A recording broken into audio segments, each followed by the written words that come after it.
Marava klasy topivavy nahazo anarana tamin'ny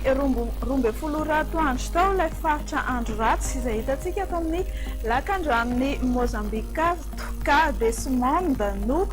fiantso azy tempête tropicale modérée izy amin'izao fotoan'izao ary mitondra rivotra 10 kilometatra isan'ora sy tafio-drivotra 90 kilometatra isan'ora any amin'ny 700 kilometatra andrefana somary avaratra andrefan'ny Toliara no misy vohibeny ary mizotra mianavaratra somary avaratra atsinanana tsy misy fiantraikany velively amin'ny toetry ny andro eto Madagasikara i Desmonde fa kosa ny mampiasa ranomasina amin'iny morontsiraka andrefan'ny Madagasikara iny dia mila mitandrina satria mety ahina ny isin'ny alondrano vaventy etsy andan'izay noho ny fisian'ny tangoron-drahona lehibe izay hitantsika tao amin'ny faritra avaratry Madagasikara ato dia novinavinaina ho betsaka ny rotsakorana any amin'iny tapany avaratry ny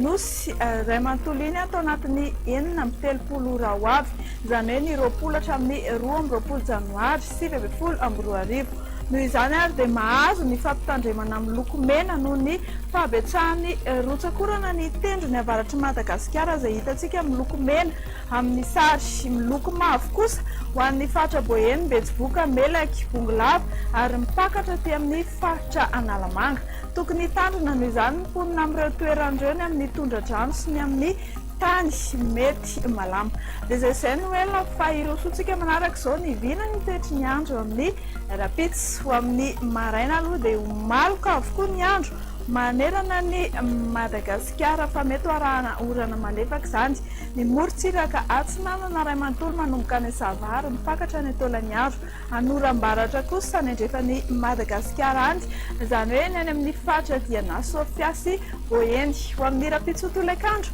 dia anoram-baratra avokoa eto Madagasikara arak'izao hitantsika amin'ny sary izao afa-tsy ny any amin'ny faritra atsimo andrefan'iny any no ifandimbiasan'ny rahona sy masoandro tsy dia mihetsika firy ny maripana ao amin'ny rapitsy tontolo andro ny maraina izao dia 17 hatramin'ny 19 degré celsius no voatombotombany aty amin'ny faritry ny avoatany ary 4 hatramin'ny 9 degré celsius kosa ny morontsiraka atsinanana sy andrefana ho amin'ny rapitsy ho tolakandro ny maripana mafana indrindra izao dia any amin'ny faritra atsimo andrefan'ny Madagasikara iny mandrindra ny 13 degré izany ny faritra amin'ny Antananarivo sy Fianarantsoa kosa dia 17 hatramin'ny 30 degré celsius ivoaka ivelan'ny Madagasikara ve ianao eny na tsara fantatra ihany na tsy ivoaka ivelan'ny nosy ary ireto zavatra manaraka ireto ifandimby rahona sy masoandro amin'ny rapitso any Johannesburg na Europe sy Bangkok andrahona kosa ny andro any Paris sy